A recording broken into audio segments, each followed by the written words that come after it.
So in this video we're going to be talking Take-5. Is it the best way to ensure that your staff know of the environment, the hazards, the risks and what they're going to be exposed to? I'm Peter Rogers, founder and Chief Fulfillment Officer at Mango. We're doing a series of 7 videos where we've got our partners together from Australia, New Zealand, South Africa, and we're going to ask them a series of questions. Stick around, because at the end we're going to hear from our UK partners. So Gary, what do you think of Take-5's? Are they a good way of doing it, or have they become so vanilla that no one does them? I think Take-5 has some benefits, but in the modern approach to safety and the implementation of Take-5's, it's taken a few backward steps. I think the concept of people taking 5 moments before they engage in a particular activity or task that may present some hazards and risks is an exceptionally good practice.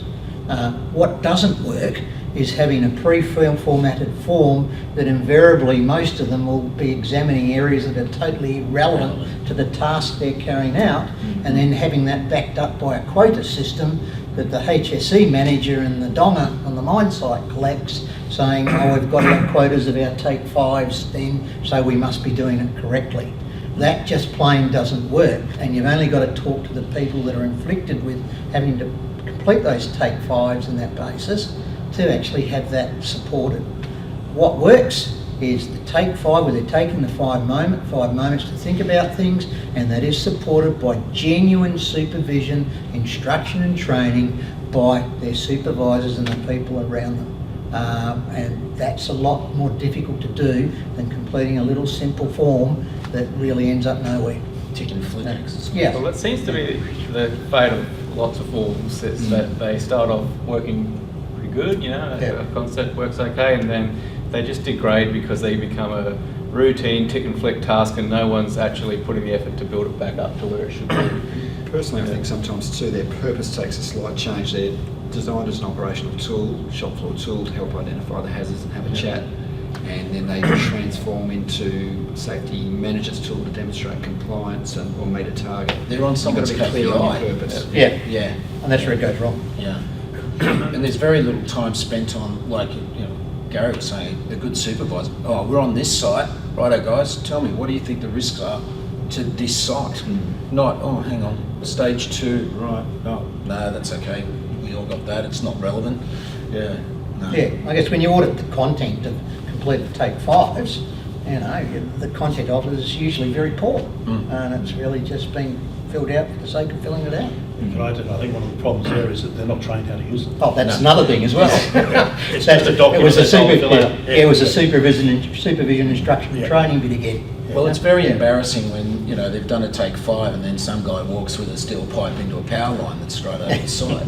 Over to the UK partners. Now, one thing about UK is that Take-5 means something different to them. So when we asked this question, they got a pile of different responses. Let's listen to what those responses were. Like any tool, it's sort of part of your arsenal of how you get information across to people. I think the age-old thing, certainly health and safety, information, instruction, training, supervision. It's a small part of that, and without those other facets, you're not going to get the messages across clearly. It's a way of delivering information, yes, and getting a bit of engagement and consultation with people, but without supervision, without proper training, things like that, you're not going to get the full picture and have the best effect. So it's one of many tools that you need to get messages across and consult with your teams.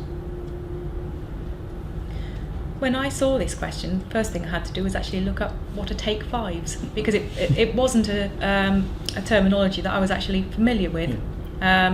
So I think that was one of the things that struck me about Mango being an international product. It actually highlighted one of the reasons why it's useful for you to work with local in-country partners, so that people are using relevant terminology for the audience. I think Rich is right. You can